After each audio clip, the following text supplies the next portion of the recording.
deciding if they're going to use drones or manual watering and how to manage that. They're growing in a rural field. They're growing in a suburban greenhouse. They're growing in a vertical farm like you would have if you were in a really dense population city. So they experience all of these things firsthand versus just reading about them and, sort of thinking, oh, I think I get that. When you actually experience it, and, kids are competitive. When you're competing against your friends in the desks across the room, then they want to play again and again to get a better score. They're learning every time they play the game. Wow. And solving real-world relevant problems. Exactly. That's so cool. So what does Farmcraft look like going forward? I mean, hopefully it just continues to grow. I have been overwhelmed with the participation this year. I think we had close to 6,000 students register. And it was hard. I mean, not everybody goes and does every single challenge because it's challenging. But I love that we have that participation of kids who are interested in Minecraft and in agriculture and solving some of these problems. I think Claire mentioned to me at some point, this is such a great environment to do these challenges in because you can make mistakes and you can iterate. And that's real world. Like that's thinking about, okay, that didn't work. So how do I tweak my approach to make this work? And that's such a unique way to approach it. Yeah. Right. A simulation setting. Exactly. Well, moving forward, right now, we're working with our partners at the Department of State in the Agriculture Policy Division, and they're looking at what are the issues today that need to be solved. So every year, Farmcraft has different themes. A couple of years ago, when we were all worried about supply chain issues, Farmcraft had a game built into it so that the kids would be learning about supply chain. This year, it was more about modern technology and how do you apply modern technology into your farming? How do you grow in different settings? So we're literally at this moment looking at the landscape of what do kids need to learn next so that they are right on the cutting edge. So it will evolve. We just aren't sure exactly where we're going yet. The other cool thing is all of those previous worlds are still available. Wow. Where are those available? Where could we play those? Those are at nasef.org/farmcraft, and you just download the world and plug it in. That's a library that you can play in Minecraft and go for it. And I mean, talking about the future of Farmcraft, I feel like Minecraft is the perfect medium for something like this. I mean, it's timeless. It's been around for a while, and people come back to it again and again and again. And it's just such a great way to deliver this. It's such an exciting opportunity. I'll tell you what, I've learned a lot in a lot of different areas during this whole competition about Minecraft, about agriculture, like aquaponics and vertical farming. I mean, it's been really eye-opening to see all the technology that's going into agriculture, and then seeing all these different ways to use Minecraft has been truly amazing. Right, absolutely. I feel like I'm not doing my job if I don't say it's free, because I say that all the time. That's really important when you're in education. So we offer the program for free, and we offer Minecraft for free if you don't have it. So it's really easy to join. We're headed into summer. I mean, kids are looking for things to do. Even though the competition is over, they could still download and play in the world. And, they'd be having fun, but maybe learning a little bit at the same time. For sure, that accessibility factor is something that is just so important. It's awesome that you guys do that. But speaking more on Farmcraft, can you talk about some of the best parts of this experience and maybe some of the more challenging parts you guys have had to navigate? Well, I can't not mention the educators. Our Georgia educators just amaze me all the time. And I've been thrilled to see just teachers reach out who, saw this and were willing to embrace something like this, even though it might be a little bit out of their wheelhouse of what they're normally using in their classrooms. So that's been really nice to see, is just teachers who are embracing this emerging technology and different approaches to teaching that I think are really cool. So that's, for me, that was like a really cool part of it. Yeah, hats off to teachers who are not used to video games and not used to Minecraft, and they say, you know what, my students are going to love this, so I'm going to dive in and give it a shot. The great thing about that is I can almost guarantee that the students know their stuff when it comes to Minecraft, so they will help out. But that's definitely been something that is impressive, is how many people have embraced it without necessarily being the computer experts or the Minecraft experts. For sure. And I mean, I actually emailed my old FFA advisor last night telling him about this event and just this process in this game, and he was so interested. And we're actually setting up a call later this week to get some of his students online over the summer doing Farmcraft, because he knows nothing about video games. I would always talk to him in high school about, oh, I'm playing this, oh, I'm playing this. And he was always interested in a way, but, this is the perfect mesh of that agricultural education and the game, and I just think it's so awesome. Right. And I also love, just a highlight for me, is just seeing the statewide participation. Our winners today are from Marion County and Bibb County, and that to me is just like, wow. I love it. Yeah, that's so cool. Do you find that's the norm, that usually the teacher doesn't know much about Minecraft, or is there ever that situation where the teacher's actually pretty good at Minecraft? We do get the latter sometimes because, I mean, those teachers, the ones who are gamers, they understand how much it means to them, and so they want to connect with their students. They're really trying to bring them in through something that is engaging. So I'd say it's a mix. Yeah. That's awesome. Yeah. For sure. What an amazing program, and just thank you guys for taking the time to answer these questions today as well. Yeah, it sounds like we talked about the best parts of the Farmcraft challenge, but what about the challenges that we faced along the way? It was pretty smooth, Laura. I don't know. What do you think? I mean, I hate to be like there weren't any, but there really weren't a lot of hiccups along the way with it. I mean, I think the lesson there is when you have these really strong partnerships and you bring people together who are like experts at what they do, things just kind of happen and work out. Wow. I mean, I feel like we kind of brought the educational network in the state of Georgia, and we work closely with our Georgia Department of Education, and they help us with the reach of getting to teachers, and agricultural education is big in our state, and so that network was hugely important to helping us get the word out. And then as Claire mentioned, they've been doing this for years, so they brought the expertise on this is how it works and helped us along the way with that. And then Todd and his team have been great, and they are definitely experts in the gaming world. I'm just learning, but they're the experts in all things gaming. Yeah, and I have to shout out to Clever Like Studios, who developed the Farmcraft world itself. Eric and Brian are the leads in development, and when we sit in those meetings and plan what the world is going to be like, they have this hunger to learn that's so impressive, where they're researching, okay, State Department will say, here are some things we want to address, and then they go out and research it, and then they have to figure out not only what is happening, but then how can I have you play in Minecraft and learn the lesson that we're after. And so Clever Like has done a fantastic job every year. And they also put together the educator guide. So a teacher doesn't walk in with the game available and then have to implement. We have lesson plans. They're all aligned to standards, so it's very easy to take it and run with it. And Carrie here in Georgia has been so fun to work with. Boy, that woman is a bundle of energy and excitement. She'll be on she knows later. her stuff. She's amazing. So I think, just as you said, Laura, that it's the depth of the partners where we each bring our own strengths to the table. And I mean, the only glitch I can think of is we had in the other room where the kids are anxiously waiting to find out who won. We had one little issue, and it was with the computer, not with the game. So, I mean, that's a pretty good season right there. Absolutely, especially for the very first competition season. That's crazy. Exactly. For Georgia, yeah. For Georgia. Right. And Georgia is a model. I'm having other states now call and say, hey, we want to be like Georgia. We want to have our own program here. So leading the pretty way. awesome. Trendsetters. Love to see it. Well, I think that's all the time we have for our creators interview, but thank you guys so much for sharing those thoughts with us. We're so excited for what's to come with Georgia Farmcraft. So all this talking about Farmcraft kind of makes you want to see the game in action, right? Well, lucky for us, we have students set up right across the hall playing as we speak. Let's go check in on them.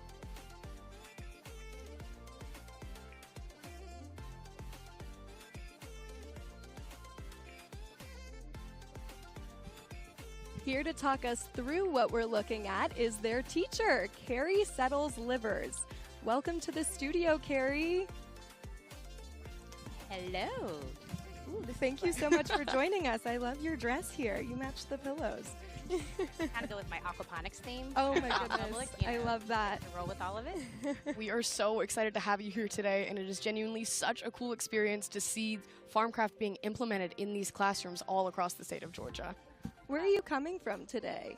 We're coming from Brookwood High School in Snellville, Georgia. I'm very familiar. Okay, right. yeah, I went to Collins Hill, so not too far away. A little bit of a rival, but it's okay. I'm over it now. Fine. We'll put it aside for today. We're all Gwinnetians. Yeah, exactly, exactly. So tell us a little bit about what grades you teach, your background in education. Okay. So I teach really 9th through 12th grade, and I am a scientist turned biology educator to environmental science, and then I kind of just warped into this whole sustainable agriculture world. And so we now have, and Gwinnett County is the largest school district in the state of Georgia, and so now we have FFA, we have agriculture education. We're in our 3rd official year of FFA. Awesome. So we brought it to Gwinnett. Wow. So we're kind of like dipping into the urban agriculture world and just trying to get our kids connected to Georgia's #1 industry. For sure. That is so cool, and especially from my background, I love to hear that. That makes me so happy. Was an avid FFA girly for the many years of my high school career, and it's just so nice to see that implemented just in a more urban area as well. How has that implementation looked in your classroom?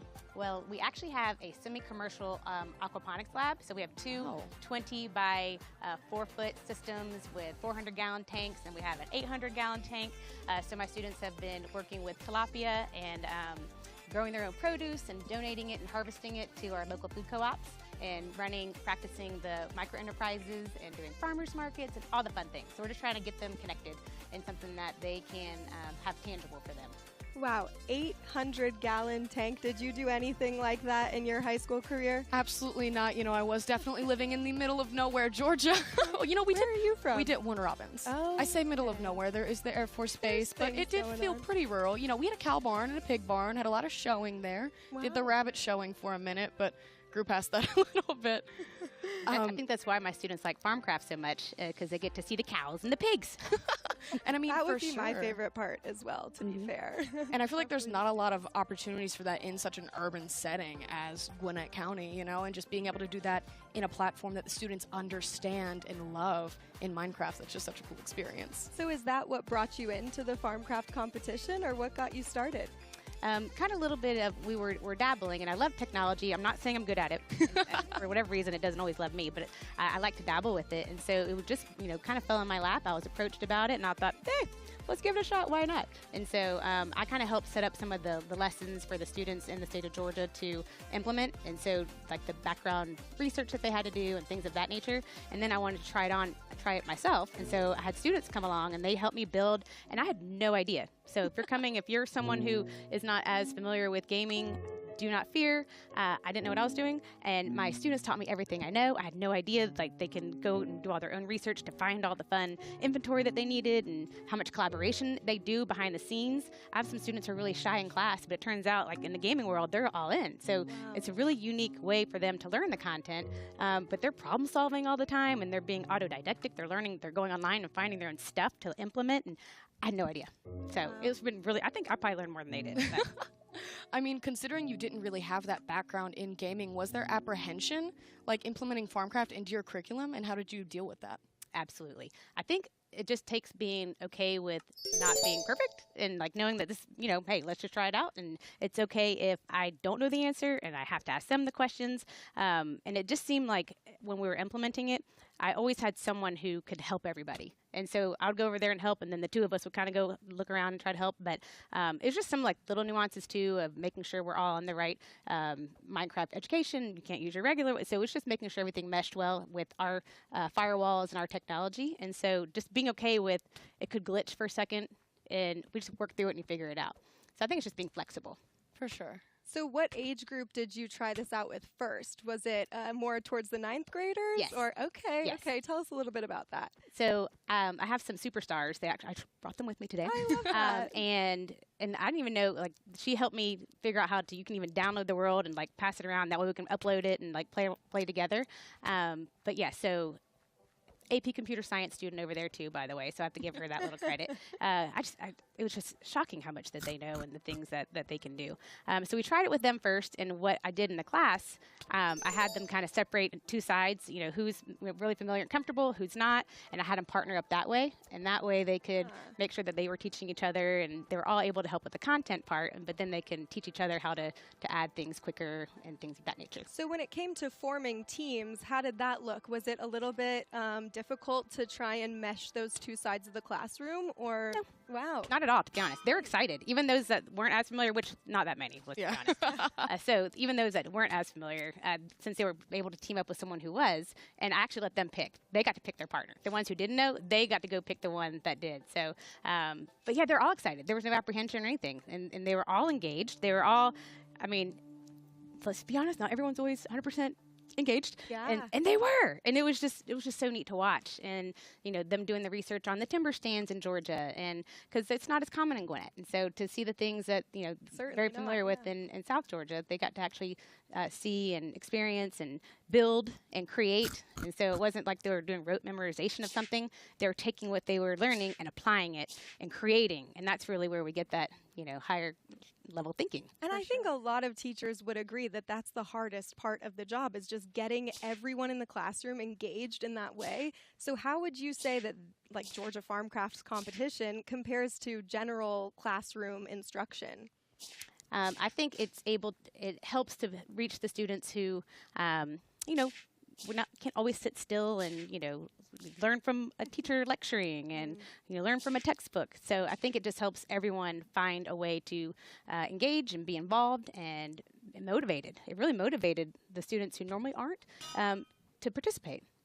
That's great. For sure. Can you talk through a regular day in your classroom utilizing Farmcraft with the lesson plans and the actual gameplay itself and just what that looked like for your class? Okay, so really what I did is I showed them some examples of my superstars who kind of did a pre-build for us, and they actually helped me learn to go add things, and so I felt really empowered because I got to add a few things. But anyway, so we showed them an example, of course, and I introduced it by showing them the clip of the 30-second clip to show them what it was all about, and then I showed them, we started with the Georgia Forestry Foundation, so I showed them the seedlings for change, and I really wanted them to understand how mass timber is utilized in Georgia and the impact on the economy, the environment, and all the things. So I kind of start out by showing them some small clips and see, this is where we're going, this is what we're doing, and then they're just getting excited. They're like, wait a minute.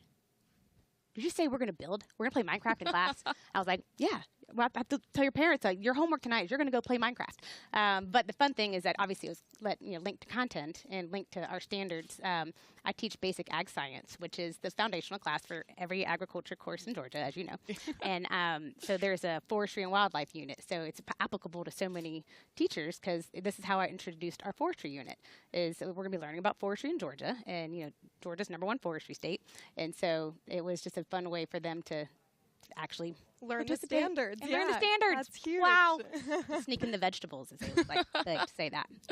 For sure. When it came to the ideas these teams came up with, what were some of the coolest things that you saw in the classroom? Okay, so I had one of the students, she made us a Ponce City market because, they're made with mass timber. Right. And so, but it was the BHS market. And then she had the putt-putt at the top of it. And one of the other little add-ons that I had them do is make sure they have some other link to sustainability, of course, the building materials too. So they had their solar panels, their gardens, and their rooftop gardens. I saw some really interesting, and they used the signage they had cherry blossom trees, and they're like, well, this isn't really a cherry blossom tree. This is actually, a white pine forest. And so they're just being kind of fun and creative, and they wanted the aesthetic. They didn't want to just have all, certain soft species. I'm like, fine. But so it was just cute to see their creativity, but they had to think about it.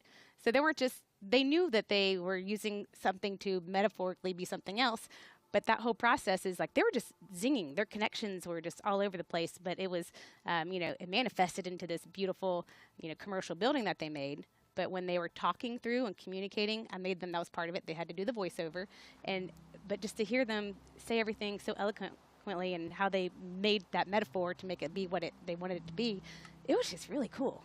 And it's combining so many subjects. It sounds like, I mean, they know what kind of trees they're using in Minecraft. They're doing the voiceover. That's huge. Yes, they're communicating. They're learning production better than me. I mean, they're just so good at that. And then when they're learning environmental science, they're learning forestry.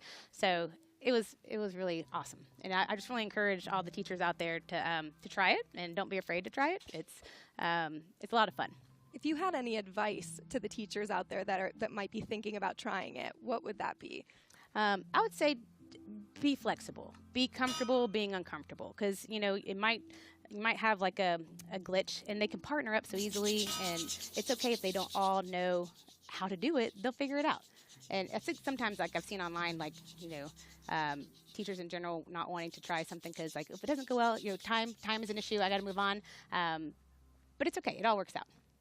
And I mean, especially because Farmcraft comes with those lesson plans anyway. I feel like even if the actual Farmcraft game portion of it doesn't work out, you're still getting to teach them some valuable lessons just through your curriculum and through your regularly scheduled educational content. Oh, it's all wrapped up in like a pretty little bow. It's like just try it. The resources are there. The links all work. They're hyperlinked to where they need to go for all the different research. The standards are already posted. The objectives are already posted. There's a KWL chart already there. So it's all there. Just try it. Through your experiences this year doing Farmcraft in your classroom, is there anything that you've learned that you're going to take and implement possibly into next year if you do this program again? Oh, yes. I'm going to do this every year. This is really exciting. Well, now I'm already thinking of, okay, so in my other classes, how can what all can they build using the game? So I'm already spinning of how I can branch off and make my own and have them do it in the classroom. Absolutely. What are some of those ideas? Would you mind sharing? Like if you were to implement this in other areas of the classroom, maybe besides agriculture or... Oh, not at all. I teach environmental science, though, so it's kind of like all kind of link. Yeah. But like the biodiversity, there's already pre-made worlds in Minecraft education with the different biomes and such. But I'm already thinking like doing the farmers markets and then having them set up, but specific to our campus. So I really want it to link to our campus and what would it look like to have our plant sale over here, a farmers market over here. How would you have the customers come in? And they have micro enterprise projects, entrepreneurship projects. So I'm thinking, how can they set up the merchandising tables? And so I really want them to think local and around our campus and build our campus, to be honest. We also have a retention pond, a nature trail.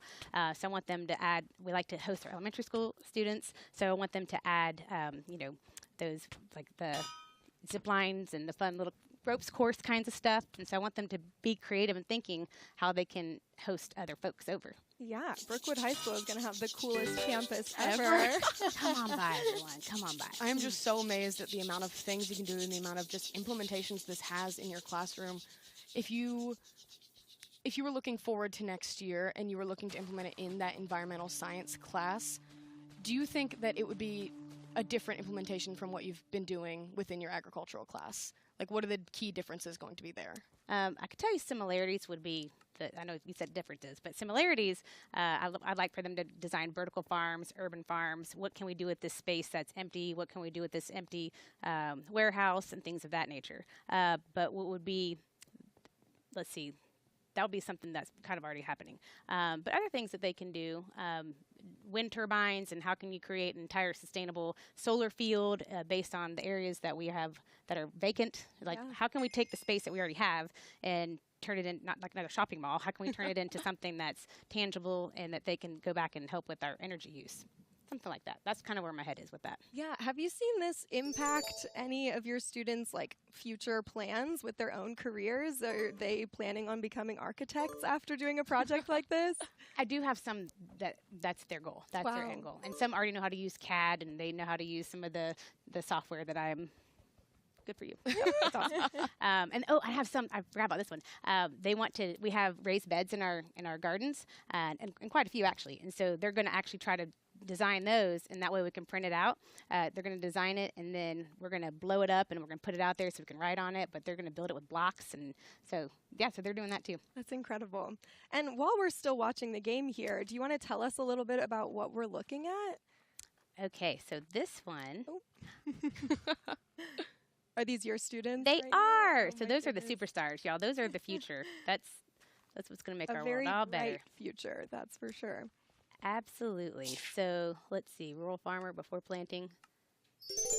Looks like, are they doing they had to do a timber stand, and one of their assignments was that they had to find 3 different tree species that were native to the state of Georgia that we use. And then they also had to, I'm not sure if that's what that one is, they had to talk about working forests and the significance of working forests, because we know they're so important in the state of Georgia. Then they had to take their knowledge and they had to construct a commercial building. What a cutie. They had to construct a commercial building using mass timber technologies, and then design it, talk about it, talk us through it, and walk through it so they can use those communication skills as well. And they have another challenge on there. We focus a lot on the forestry, and another challenge they had to do was they had to look at precision agriculture, because we know that that's a lot of the future of agriculture too, is implementing that technology. And so I think also, just if we rewind a little bit, I think this is important to help them with their confidence for the technology, because so much is moving toward AI and such. So that was one of their other challenges. They had to use precision agriculture and show us the significance of drones and the drone technology, how they're using it to, for sustainable purposes, to use less fertilizers, to use less water, so that you're only, helps improve soil health and conserve water, etc. So they got to do all of these things on Minecraft while they're actually learning more about things that are going to help their environment. Yeah. We're going to feed a lot of people, so our population's growing and our arable land is decreasing. Absolutely. That's a skill in itself, just learning how to make decisions and, reap the benefits or, deal with the outcomes of your decisions. So this is a really great learning experience all around. Well, thank you so much for talking with us today, Carrie. I'm so glad you got to talk us through some of the exciting things we get to watch here. But I think we'll see you a little bit later for the awards ceremony. Excited. Thank you. It was a pleasure. You. And now let's hear from the students themselves. Our production team visited the schools of our top performing contestants for some more insight. Let's take a look.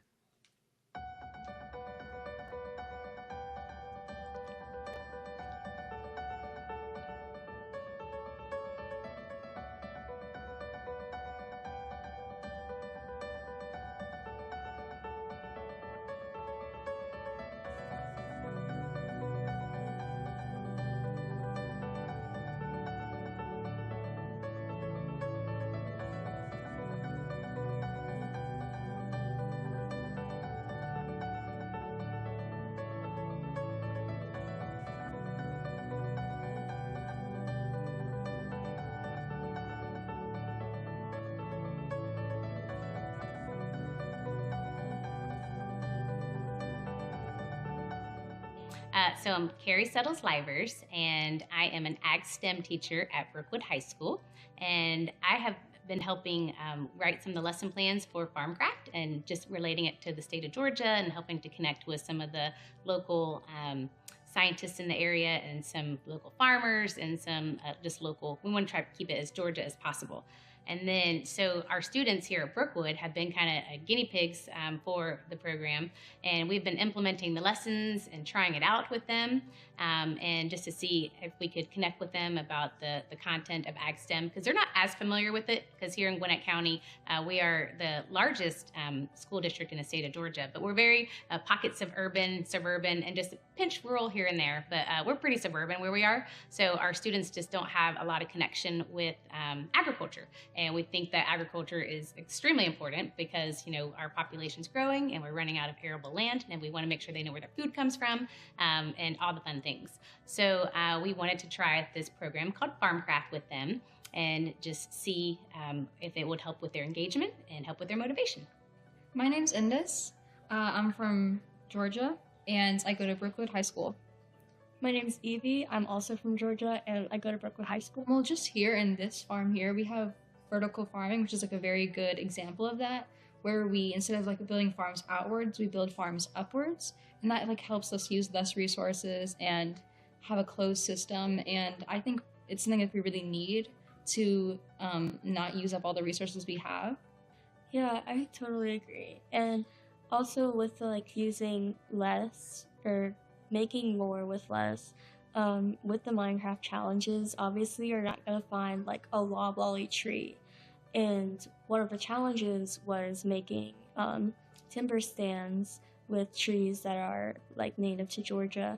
And so we kind of had to be creative with that. And even though we didn't have a lot, we had to make something big. My name's Nakariana Jones. I go to Brookwood High School, and I am from Georgia. With Farmcraft, one of the more engaging things was just how we got to apply our knowledge to like a game we were very familiar with, and I guess just explore, play, connect with people, and learn at the same time. I'm Ren. I go to Brookwood. I'm from like Banks County, around that area. I used to live there. Hi, I'm Ella. I'm from Brookwood High School, and I live in Snellville, Georgia. For me, my experience with this program has been very positive. I've met a lot of people, like I've become closer friends with her, with a lot of other people in the class who I always wanted to be friends with, but I didn't really like know how to start talking to them. But this made me kind of connect with them. What this experience has also been positive me for what I've learned from the program was as I said, got to be friends with Ren. She's been amazing. And one, it got me to see like more like-minded people in the interests that I should interest in, but also it helped me really learn more about the topic of, or what we did, which was forestry, and it helped me learn about timber stands and helped me learn about maybe a future career aspect that I might enjoy. My name is Emily Skillen. I go to Brookwood High School, and I'm from Lawrenceville, Georgia.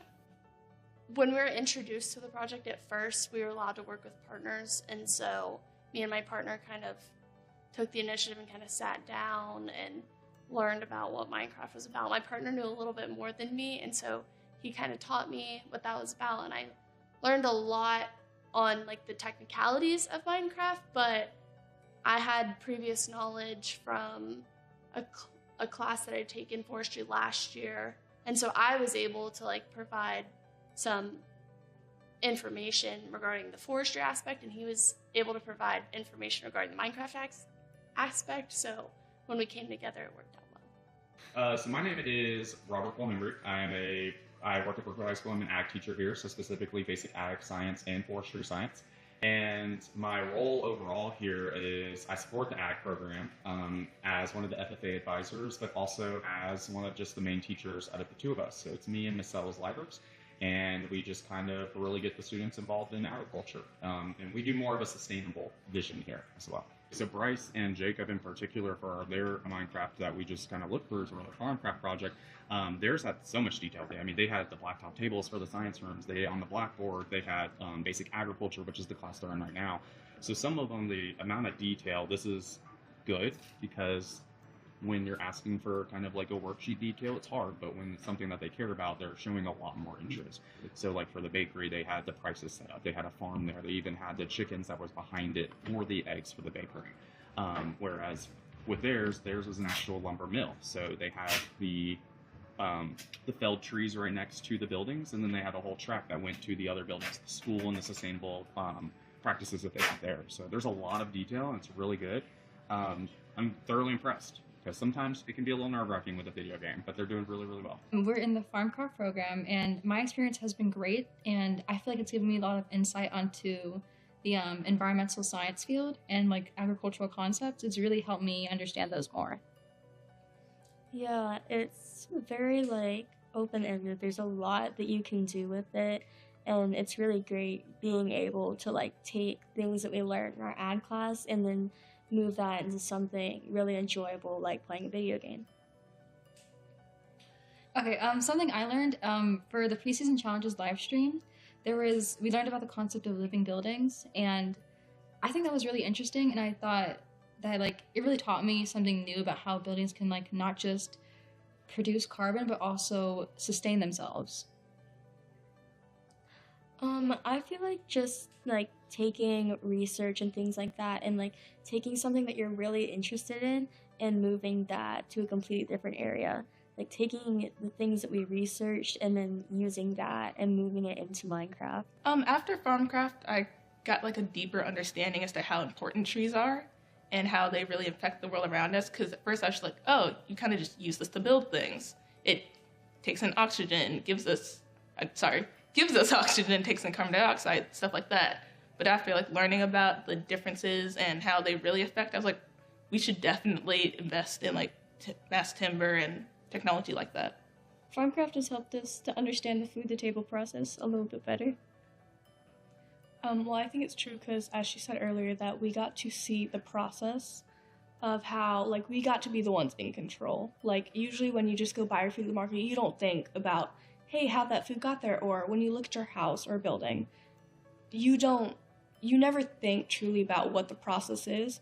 But now from Farmcraft and this experience, we got to see, oh, this is like, the trees are grown, and we got to see the process, and we got to be, I wouldn't say firsthand, but we got to experience, I guess, what it's like, and we got to see the process. So now whenever we do look at those things, we're like, okay, now we know it is a process and how it's done. It's not just, spawned. I do think playing esports is important because most kids, they're really engaged in that kind of stuff. They'll do it in their off time. And instead of like giving them a piece of paper to work on, or just like another, I don't know, quiz or something like that, where they're just like, I just want to get this over with. This, they'll be like, oh, I want to invest time because I'm used to playing this and I'm engaged in this. So the bridging of the video game aspect and the educational aspect, one of the big kind of pendulum pushes in education is gamification and making things like video games. So my experience personally, it's been fantastic. The students have really loved it when I told them that we were going to be playing Minecraft, a version of it for Farmcraft. They kind of were looking at me a certain type of way because they were so confused on why we're playing video games in class. To the point where I even got an email from a teacher being like, hey, is this what y'all are doing in class? Is this true? And it's been great, though, because it is different. The kids are not used to it, and it's exposing them to something that they all know and love. Whether it be Minecraft traditionally or education, they all have some sort of background. And even the students who didn't have the background, they're willing to help each other out with it. So they've really, really enjoyed it. And it's actually influenced some of my students for next year for their projects moving forward. They're going to kind of move forward with the Farmcraft kind of aspect of it and kind of build more things to represent forestry. Absolutely. I think now more than ever, students are like really engaging with technology. And so using that for a positive aspect and really kind of getting on board with it and using it as an educational opportunity is an awesome way to learn. I think a lot of times our students are wanting the teacher to still, pour into them and spoon feed and give them all the information. But I think with this model, it was more likely that they would be willing to do some of their own research and become more of a student-centered lesson, so that they were always not just relying on me to tell them all the things about forestry. They were more willing to look it up themselves. They were more willing to collaborate. So some of those 21st century skills are collaboration and research, and the content's important, yes, but also watching them actually participate and talk to their peers. And then they had to communicate because they had to record themselves. So I think it's just a platform where some students who normally wouldn't participate and do their own research are going to do it. So I think it's cool. And I'm learning as I go. As far as, and we have it here at Brookwood, we actually have a really successful esports program. So it's pretty new, though. It's only the last few years. So just hearing more about it and having another way for more students to get involved in something is awesome. I think it's great to be able to have something like playing video games like completely incorporated into a classroom, and how like student-led it's been. Be creative with it, because what your teacher will do is she'll give you guidelines. And yes, obviously follow the guidelines. Please follow the guidelines. But just have fun with it.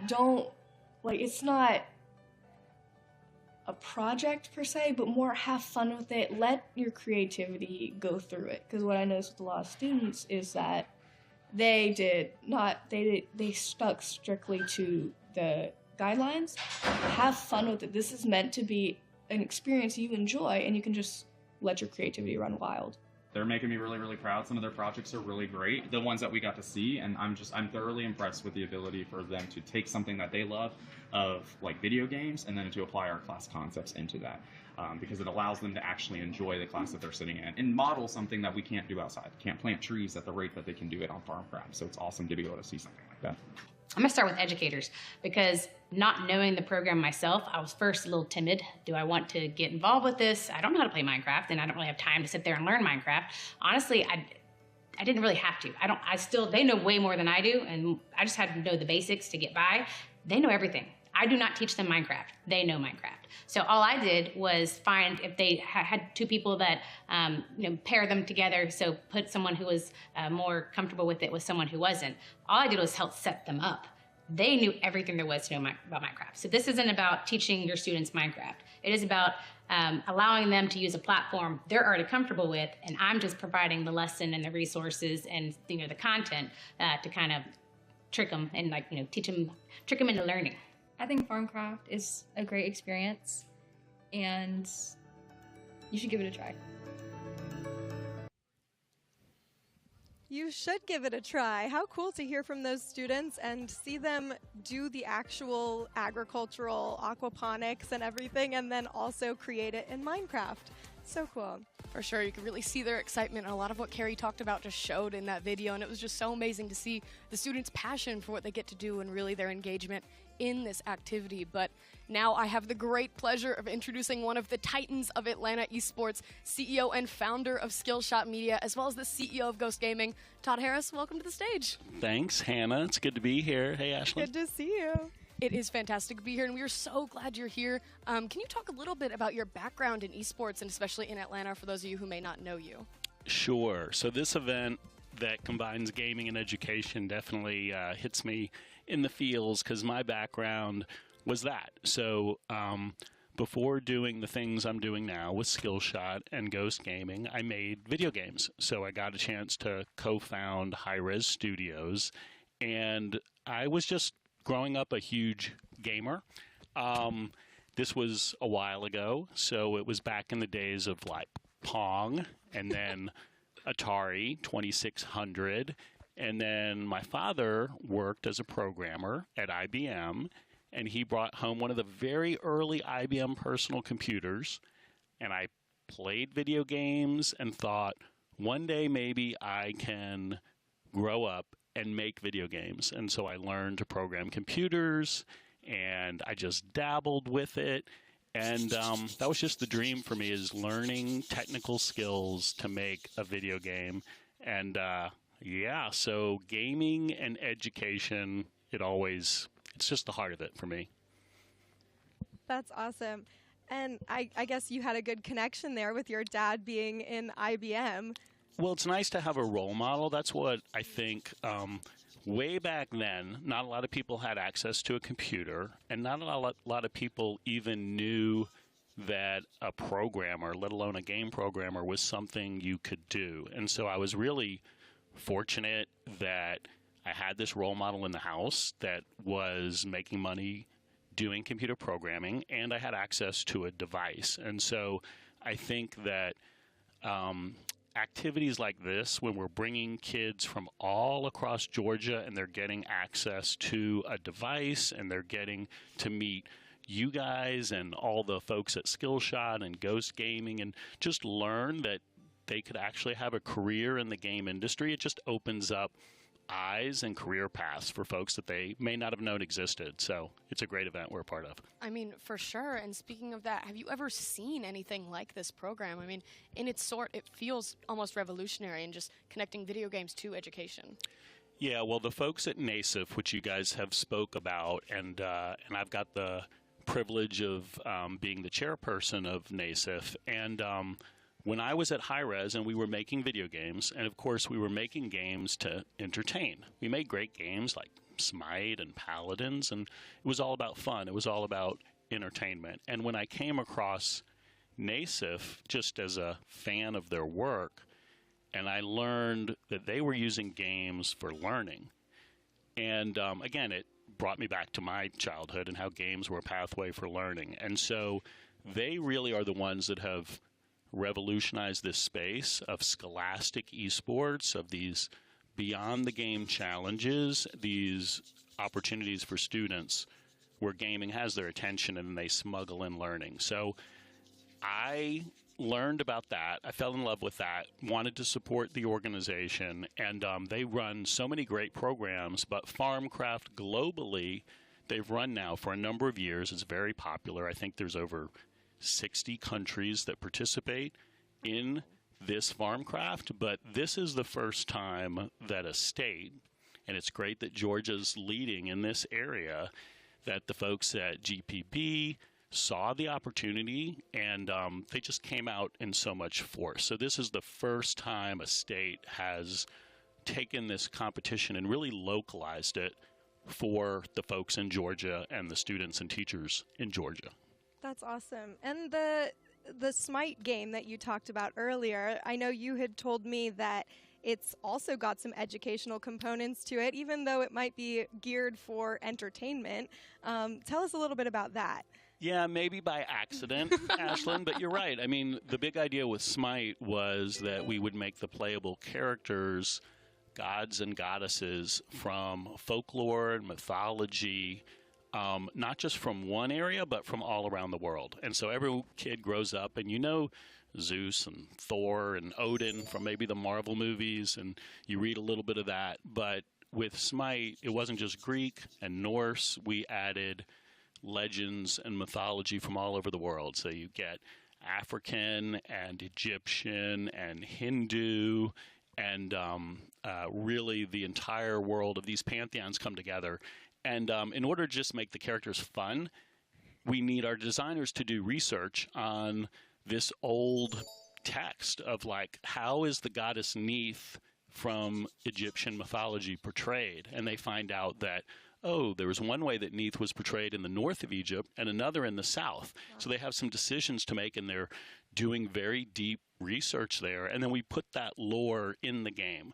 So if you want to take a break from beating up on your friends and you want to read the little paragraph, you can do that, and you can see all the background of Neith and the 100 other characters that are in Smite. So a little bit of education smuggled in there. Absolutely. And what does that research process look like? How many people are involved? Like, how long does it take? Yeah, so we actually hired a amazing young woman designer from Georgia State who had a background in archaeology, actually, and history. And when we were a small team, that was her full-time job, was doing that research. A lot of times, it's just Googling on the internet this year. It's not these times. It's not like you got to fly to Egypt and dig things up. There's so much information out there, but still someone who's doing that research and presenting that to someone like a concept artist who is saying, okay, how are we going to visually portray the goddess Neith? There's all these different references, and we could take her in this direction or take her in this direction. So that concept art job, going from nothing or just history and words to visually, what's the silhouette, what's the color palette, and that's just one job of, I would say, about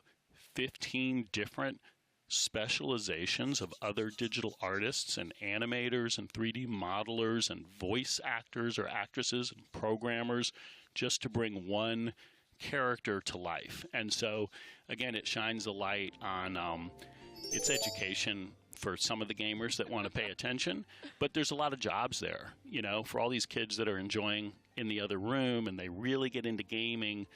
Maybe they'll be a pro gamer, but it's really hard. It's more likely that they might find a way to work in the game industry as a concept artist or as a researcher or as a 3D modeler or a programmer, all these other jobs that go into it. For sure. And I mean, I think a common misconception, especially with parents and adults and families, is getting them on board with their kids saying, hey, Mom, hey, Dad, I want to do video games professionally. Because I remember talking to my parents, that was such a big issue with them. So how do you go about broaching that topic with concerned parents or educators, saying this can be useful, this can be a career? It's always an active conversation. You're right. There's not as much stigma maybe around gaming as when I was growing up, but still there's some concerns out there. And so I think that some of the key lessons are, if you compare it to traditional sports, because often parents understand the value of playing in a soccer league or a basketball league, those organized activities, even though you're not going to make a living, they're not putting their kid in basketball camp because they think they're going to be the next Trae Young or Caitlin Clark. They're putting them in there because they think they're going to learn valuable life skills. So sports is a good comparison, and another good comparison is the game of chess, because it's a game. It's just a turn-based game, and as you know, it's not just on the board physically. It's now a very popular esport with chess.com that people are competing and watching other people compete. But it doesn't have quite the same stigma because people recognize it's an intellectual game.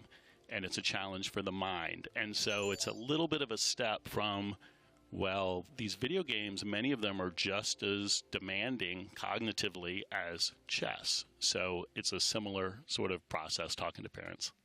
For sure. And I mean, thinking of Smite, there's a lot going on in that game. So that is very just mentally taxing and almost visually taxing as well. But this collaboration of gaming and education, it's advanced a lot in the last few years. But where do you think the future of that lies within the next 5 to 10 years? I think education is going to look more and more like a video game. The hardest thing is getting someone's attention. You know, there's so much competing for your attention, and that includes students. They're growing up in a complex world, and if you're an educator and you want to bring some knowledge to them and some experience, it's helpful if you have their attention, their undivided attention. And video games have that, sometimes too much. Like, you can't tear the kids off of video games. So it's a little bit of a cheat code to start with gaming because you have their attention. And again, you can smuggle in learning, which is the NASEF way. The other thing, when you're a game designer, what a lot of people don't realize is how similar it is to make a game and to make compelling educational content. Because when we make Smite or we make any video game, what you're doing is you're giving the player a challenge, and that player is often failing over and over until they accomplish the challenge, and they're getting feedback along the way, really compelling feedback like animation and sound and nice little shinies. And then when they accomplish that challenge, the game presents them with another challenge that's just a little bit harder, that's a stretch, and then they accomplish that.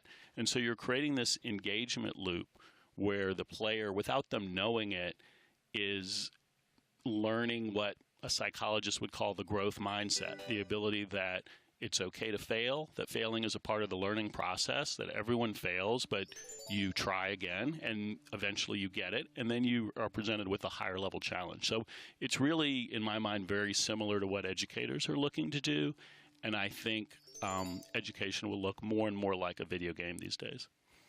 I mean, is that why you think Farmcraft was so successful this year, especially in its implementation in Georgia?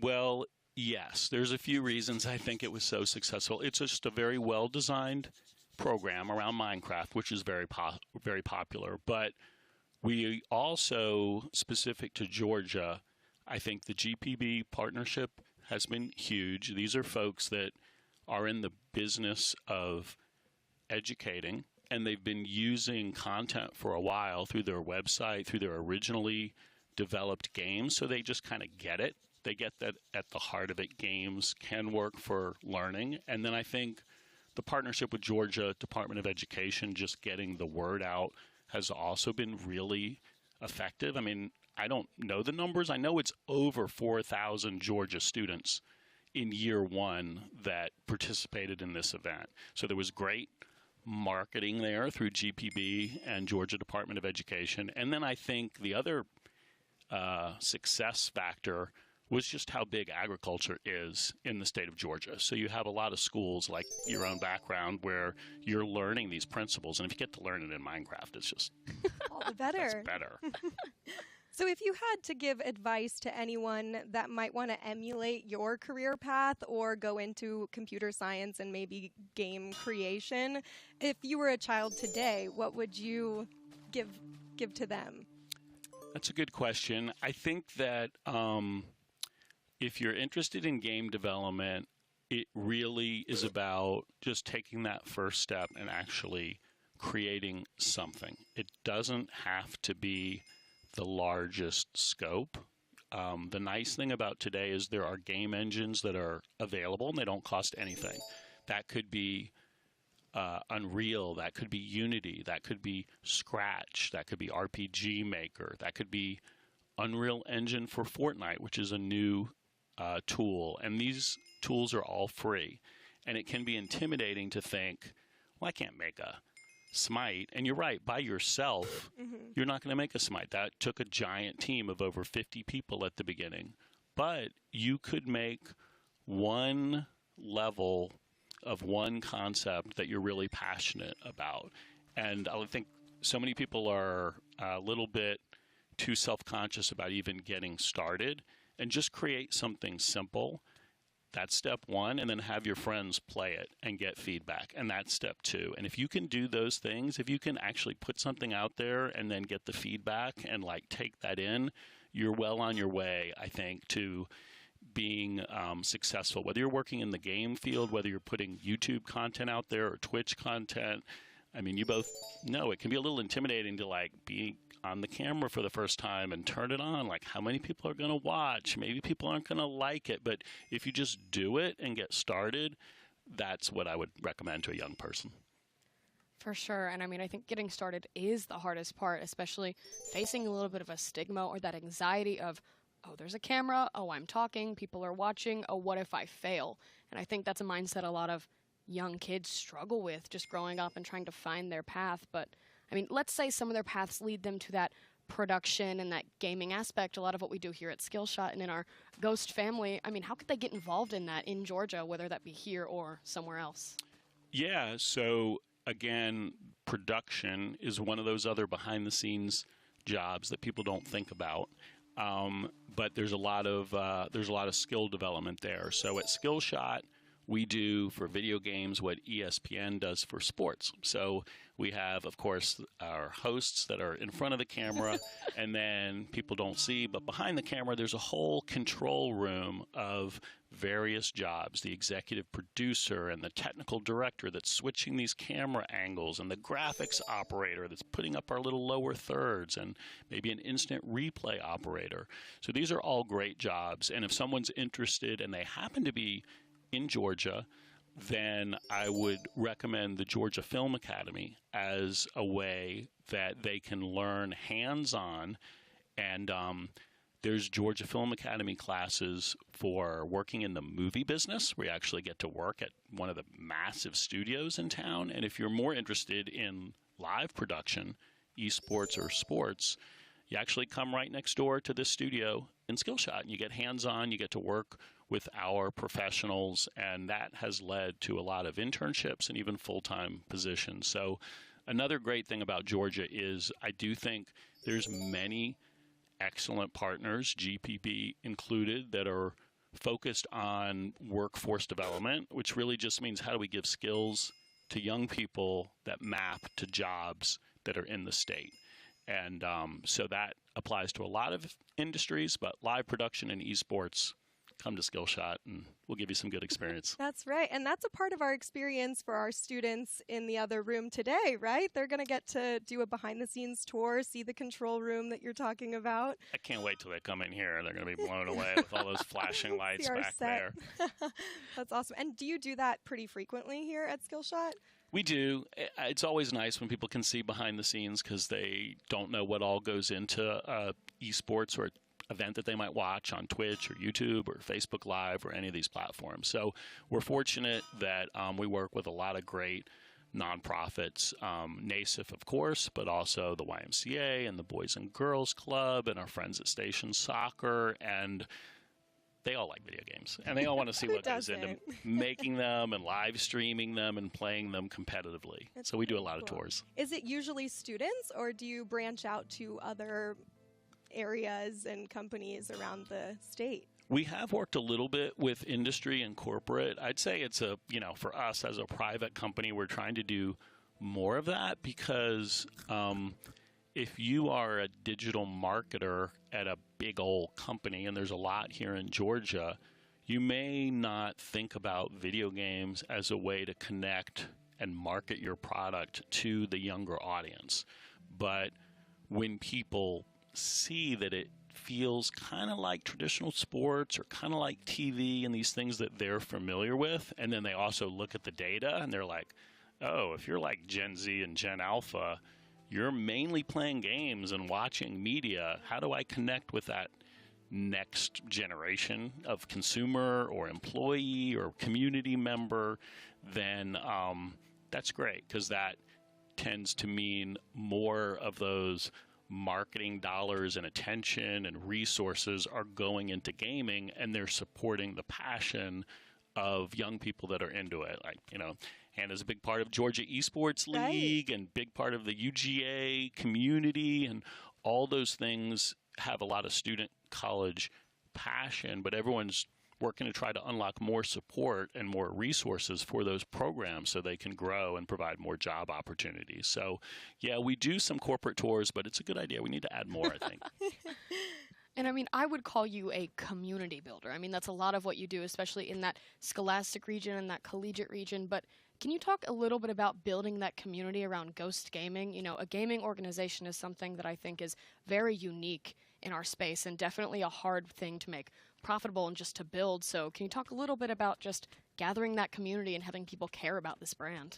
Yeah, well, I'm glad you see me as a community builder. That's what I'm trying to do. And if Skillshot is more behind the scenes and often working kind of business to business, Ghost is more people in front of the camera, on the stage, playing under the big lights, and building more of a consumer brand and a gaming community. Ultimately, Ghost Gaming is about building a community and trying to level up gaming and make it a place where everyone can belong and thrive, because gaming's great. It's the most popular activity on the planet, but it can still be a little bit harsh and toxic online out there, and that's an opportunity to make it more inclusive and more welcoming. And so we acquired Ghost from a Los Angeles group that stood it up originally to be a very competitive esports organization. So everyone associated with Ghost, for the most part, was trying to win tournaments, and they were a very good competitive player, and they built a great brand around it and a look called Ghost Gaming. And when our group acquired it, and it's a sister company to Skillshot, then we really wanted to broaden its appeal and make it more of a community-oriented group, just like you're saying, Hannah. And so we still have competitive players, but now, like yourself, we have content creators that are famous to various degrees over the internet for just playing games with their community, streaming games, maybe creating TikTok, etc. And really, it's for us about making gaming more inclusive, and that's how I think will ultimately win. Because you're right, it's a hard, and it's just a new type of organization. It's a little bit like a sports team. It's a little bit like a talent agency. It's a little bit like a record label. But for us, it's about how do we spot up-and-coming gaming talent, like yourself, and how do we support them with programs, right? And so you'll see from us more and more platforms and programs and events like we held last weekend to grow the community and shine a light on the talent that's representing gaming the right way. And that seems like a big takeaway today, is just bringing all of these industries together. It seems like esports plays a big role, especially in Atlanta right now, to bring all these different industries together and connect everyone in a certain platform. What's your experience with that, I guess? Well, I would say Atlanta and Georgia are doing a better job than most. We have so many great partners here, not just the folks at our company, Skillshot and Ghost and NASEF and the partnership with GPB, but many other groups that are here working to both make gaming more inclusive, link it to actual jobs, and make Atlanta and Georgia the center of all this. I mean, we're fortunate because as a city and state, like, we do have the world's most traveled airport. A lot of the pro events are global. So you have people competing from all over the world. And if they can get a direct flight into Atlanta and not have to change 2 or 3 times, like, that's convenience for those players. We have venues from the very small 100-person to a Cobb Energy Center, 3,000 people, to a State Farm Arena, 20,000 people, to a Mercedes-Benz, 70+ thousand people. So we also have these facilities to be able to host these events. And then the community building is really the most important part, because you get the players there, you have a venue, you have a great production company like Skillshot.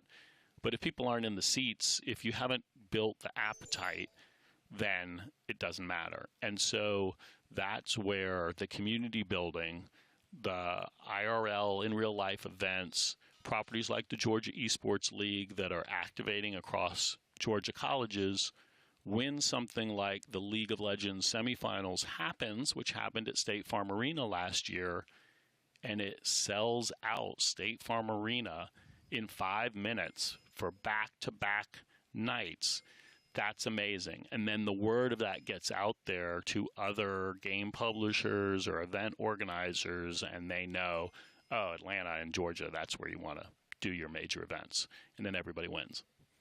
For sure. And I mean, Georgia is definitely the place to be. And you were touching a little bit on the community building across the state with the scholastic programs. And Ghost has a program that I think is very unique, being the Ghost Ambassador Program, just connecting these different leaders across colleges. Would you be able to talk a little bit about that for us? Yeah, so it's our second year of running the Ghost Ambassador Program, and it's only grown. And yeah, it's probably one of my favorite parts of the many parts I enjoy about Ghost and esports, because it is a way to, I mean, in one hand, you could think of it like an internship or an externship where the students don't have to leave their campus, but we're identifying leaders at different Georgia universities who are very active in their local esports programs, right? And so that's UGA and Georgia Tech and Morehouse and Spelman and West Georgia, and really across about 15 of the major universities, who are the people that are respected and doing the work on the university. And it's hard work to make an esports program work at a university, and everyone's like trying to do it up until 2 years ago, I would say, on their own. And they're just maybe randomly reaching out to people or looking at a YouTube video on how do I do it? How do I get administrative support? How did you get a classroom allocated? Have you gotten sponsorship? How do you think about what games to participate in? Because the NCAA isn't involved in esports. Probably a good thing in my opinion, but it also means it's very fragmented and everyone's figuring it out on their own. And so the main thing with the ambassador program was, hey, we have the Georgia Esports League. Now we have these ambassadors. We can help them all level up their program because it's a community of learning together. So people from Spelman can reach out and say, what's working for you at UGA? And what's working for you at Georgia Tech? And what's the same and what's different? So it really, you know, I want Georgia to be the leader in all of this, competitively, curriculum-wise, career-wise. And so hyper-focus on Georgia leaders that can level up their programs and also create opportunities for them to get closer to the pro world with Ghost and Skillshot. That's what it's all about. For sure. And I mean, having that entity behind you is something that is so important for collegiate organizations, just for the university to see, like, okay, they have legitimate support from somebody who is in business, who is a real person, and it's not just some 20-year-old coming up to you saying, hey, please invest in video games. I promise it's a good idea.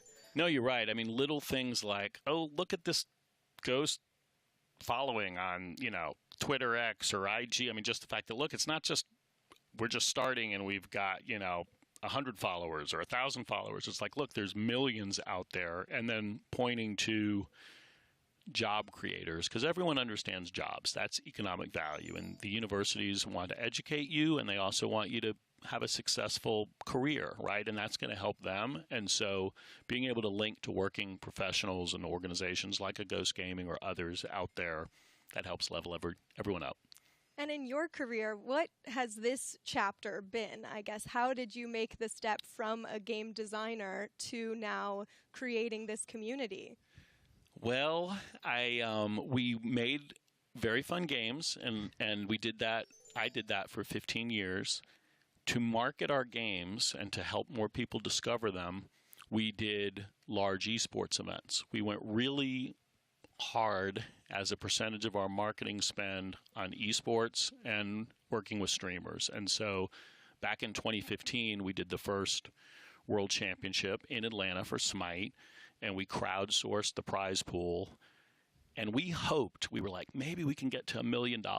And we got to $2.6 million of crowdsourced pricing, which made it the third biggest event on planet Earth. Like, only Dota had a bigger prize pool.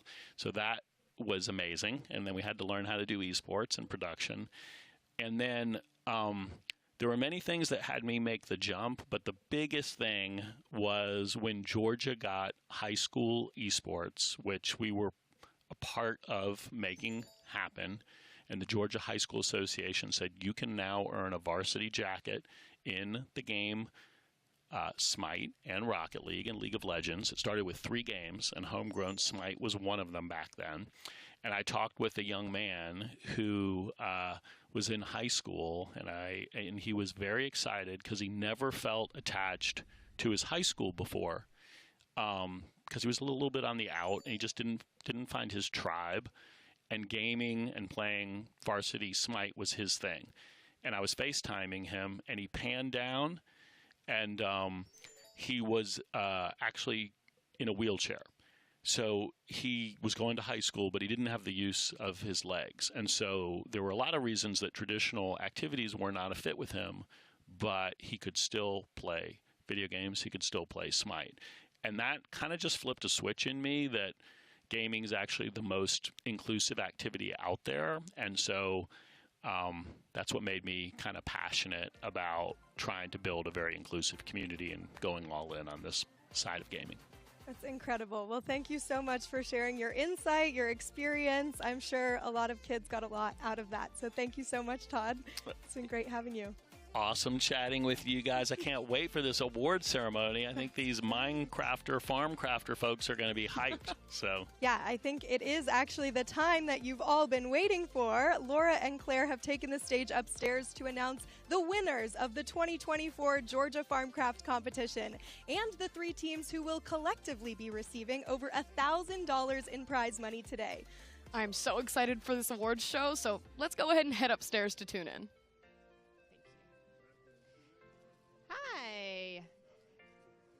It is the moment that we've all been waiting for. It's time to announce the winners of Georgia NASEF Farmcraft 2024. Are you guys excited? Oh, you can do better than that. Come on. All right. So we had 4 teams that turned out to be the winners of the competition this year. We had a winner and a runner-up in the junior division, and then a winner and a runner-up in the senior division. So let's get started. First, I want to thank all of our teams for traveling up to Atlanta from Marion County and Bibb County. I know it's sometimes it's not easy to get to Atlanta from out of in these other counties. So thank you for coming. And let's get started. So the runner-up team in the junior division is a team called Da Boys. Come on up here. And your adult facilitator, Kelly. Come on up. So this is, you're the runner-up in Georgia Farmcraft Junior Division, Zach. There you go. And Elwin, congratulations. And Seamus, congratulations. Let's give them a hand. And to reward you for your hard work, we have a $250 gift card to Amazon that your teacher is responsible for. So y'all can figure out how you want to use your award when you get back to Macon. So thank you. Did y'all have fun? Yes. What did you like best about it? All of it. Yeah, it was really fun. Cool. All right, let's give them a hand. And y'all can go ahead and sit. Thank you. And the winner in our junior division is LK Poultry. Come on up. Congratulations. So who's Bryce? Congratulations. And Ashlyn. And Drayden. Is that how you say it? Drayden. Congratulations. And their teacher, Miss Kelly Morgan. And you get a $350 gift card to Amazon for y'all to spend when you get back. Thank you. Did y'all have fun? What was your favorite part?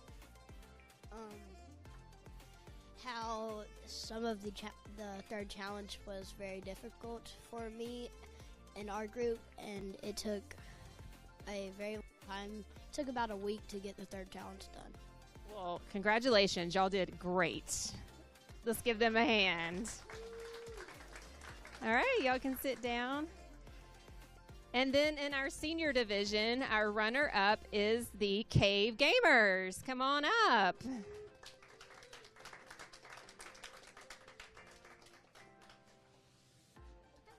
And Kelly, you want to come back up? This is the Cave Gamers, and Emily. Emily, there you go. Congratulations. And Dean, congratulations. Lila.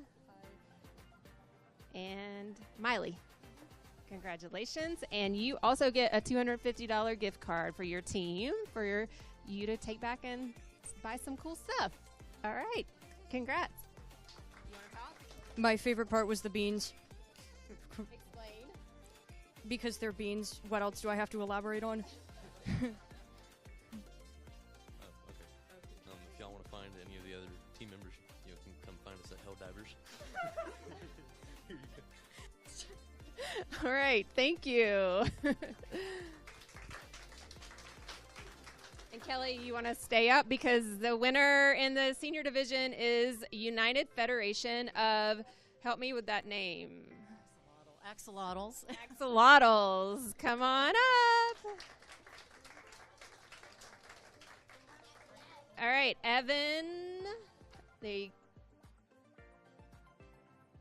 Congratulations. And Kim.